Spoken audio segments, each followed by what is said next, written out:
Hello, confidence builders. Welcome back to Beyond Doubt, Unleashing Confidence, your favorite weekly boast of inspiration and empowerment. We are off to a great start today. I'm your host, Nefe Oguntoye, and this is episode 20. Today, we're focusing on reflecting on January wins and lessons. If you've ever felt stuck halfway through the first month of the year wondering, did I really accomplish anything? Then this episode is tailor-made for you.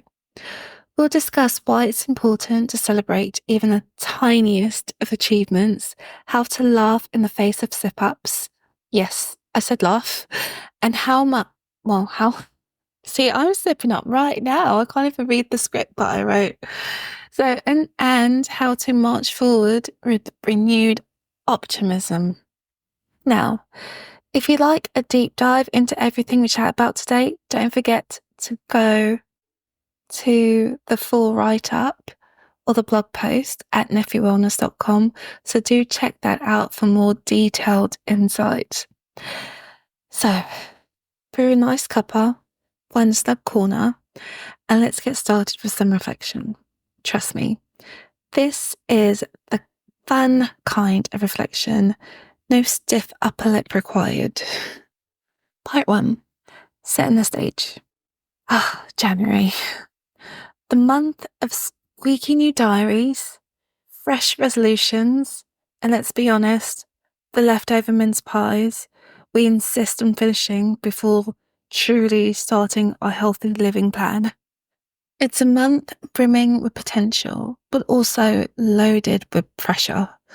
We often tell ourselves, this year I'm going to learn 6 languages, run a marathon, and master the art of sourdough bread. Then reality sweeps in.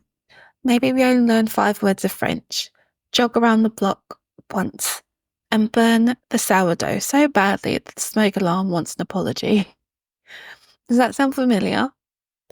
Well, that's exactly why reflection is your secret weapon. By taking a moment to look back, you can separate the good bits from the not so good bits and figure out what tweaks are needed for next month. So, if January didn't precisely go as planned, you're in great company. My burnt toast fiasco can attest to that. Part 2. Celebrating small victories. Let's jump right into the wins, because they're more fun to talk about, aren't they? Small victories are the building blocks of our larger success. You might think, but Nefe, I didn't summit Everest. I just managed to drink 2 litres of water daily. Well, guess what? That is a huge step forward in terms of self-care, and you must celebrate it. I've got a few examples of small victories from my own life. So early wake-up calls. I decided to start my day 15 minutes earlier to fit in a mindfulness practice. Lo and behold, those 15 minutes actually became my favourite part of the morning. Well, after my first sip of coffee. Decluttering the desk. My workspace had turned into the Bermuda Triangle from post-it notes, open letters, receipts. I finally sorted them into a neat pile or 2. Now I can see an actual surface beneath them, and it's positively liberating. 3. Communication check-ins. I made a commitment to call family members more often. Doesn't sound like much, but it dramatically improved my mood and strengthened connections. Feel free to pop over to nefewellness.com, where we've dedicated an entire blog post to the power of these seemingly small wins. Trust me, they're the stepping stones that transform you from I'll never get anything done to I'm actually smashing this.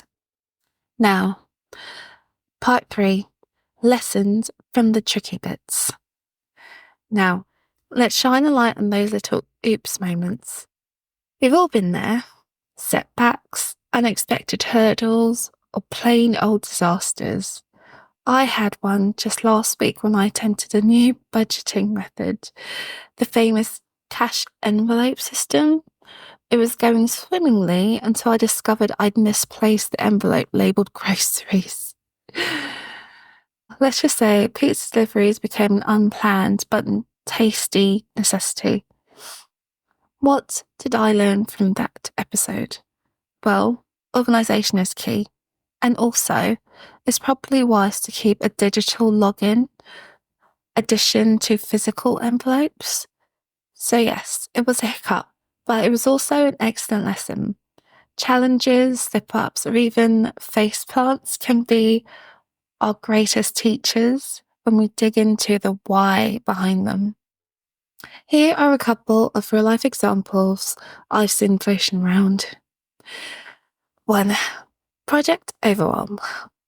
A friend tried to launch a brand new business and bake a 3-tiered cake for a family gathering simultaneously. You can't imagine how that turned out. Overcooked spreadsheets and undercooked cake. Her key takeaway was to focus on one big goal at a time. 2. Fitness flop. Another friend signed up for an early morning yoga challenge. 2 days in, she realised 5 a.m. was basically the middle of the night for her. Now she practices at lunchtime and it's more consistent than ever. The moral of the story, hiccups don't define you. They gently, or sometimes not so gently, push you to reevaluate your plans so you can come back stronger and maybe even have a laugh about it later. It's all part of building that unstoppable confidence we're chasing. All right, lovely listeners, it's your turn. Think of one thing in January that made you feel proud. Maybe it was braving the cold to walk the dog, or finally reading that book you've been meaning to finish. Next, consider one stumbling block you encountered. Did you learn anything from it? How might you use that lesson as fuel for your future ambitions?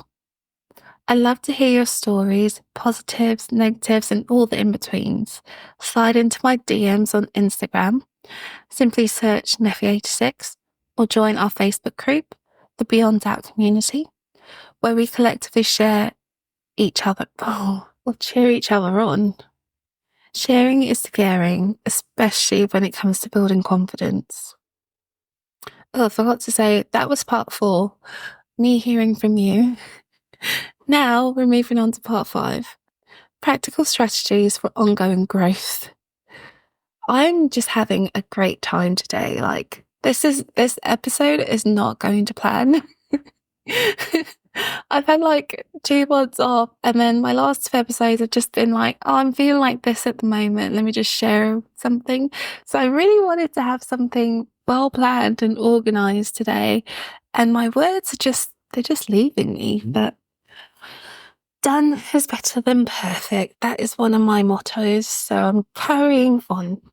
Anyway, this is part 5, practical strategies for ongoing growth. Now, for the practical side of things, reflecting and taking action. Otherwise, we'll just have a nice chat and forget to actually do anything. Here are 3 strategies you can start or apply straight away. Number 1, a success log. Keep a notebook or use a note-taking app to jot down every little accomplishment. By the end of the week, you'll be surprised by just how many you have. After all, someone had to remember to put the bins out, right? Number 2, mistake milestones. Each time you make a mistake, like sending the wrong email or forgetting to do frost tonight's dinner, pause and think, what happened here? How can I improve? Write down a lesson in a mistake milestone section of your notebook. Before you know it, these stumbles become stepping stones. Number 3, accountability buddy. Enlist a friend, family member, or even your pet goldfish.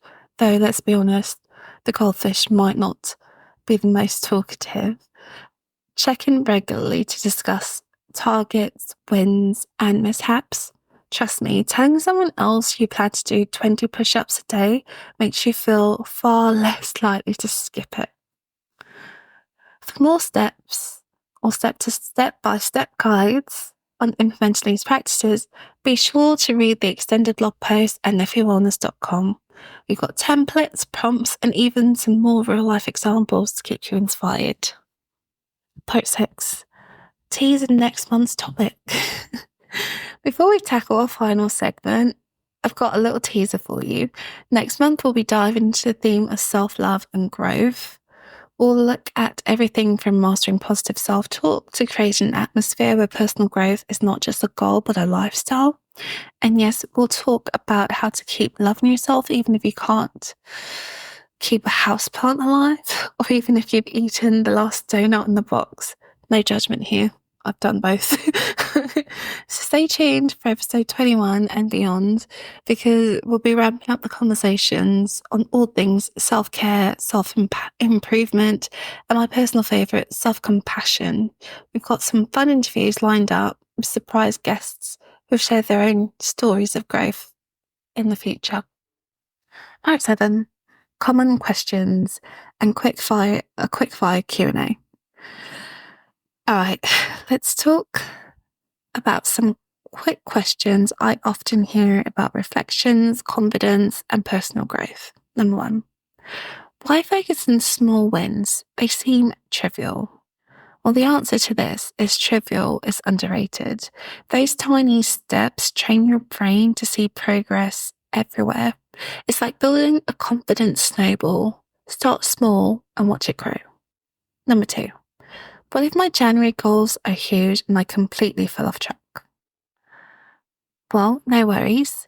Break it into mini goals. Think of it like chopping a giant chocolate bar into bite-sized pieces. It's far less intimidating and just as sweet as when you succeed. Number 3, how do I stop beating myself up when I make mistakes? Well, swap your perspective. Treat mistakes like teachers, not tyrants. Ask, what can I learn? Rather than declaring it as a personal failing. Number 4, I don't have supportive friends or family. Where can I get help? Well, you can look online, you can get a life coach, you can join communities on Facebook, Reddit, or LinkedIn, and if you fancy top-notch positivity, do drop by our Beyond Doubt community. You might be amazed by how quickly you can connect with like-minded souls. So number 5, any daily habits that can boost my confidence long-term? Absolutely. Try journaling for 5 minutes at the end of each day. List your wins, lessons, and a simple gratitude note. Consistency is key here. And number 6, I can't spot any wins for January at all. Well, my answer is really? Not even wearing socks that match most days? Sometimes we overlook the small stuff. If you genuinely can't find any, note what went wrong and plan a fresh approach for February. Recognizing issues is the first step to meaningful change. Part 8, summing up. So we've reached the end of episode 20, folks. Remember, January is only one chapter in your 12-part year. Whether it's been a page turner or one you'd rather rewrite, every single moment can propel you forward if you let it. So celebrate what deserves a cheer, even if it's as simple as not losing your keys. Learn from what went wrong, like burnt sourdough or mislaid money envelopes, and believe in your potential to make the rest of this year absolutely brilliant. Next month, we'll dive into self-love and growth. I can't wait to explore the ins and outs of this nurturing, healthier relationship with yourself, because that's where genuine confidence truly blossoms. And don't forget to visit nefewellness.com for the full blog post on today's topic, plus loads of extra tips and resources. If you found this episode helpful or mildly entertaining, either is good. Please subscribe, leave a review, or share it with someone who might need a giggle and some guidance on building confidence. And as always, I'm your host, Effie, reminding you that confidence isn't built in a day. It's constructed day by day, win by win, and laugh by laugh. So until next time, stay reflective, stay resilient, and above all, stay confident. Bye.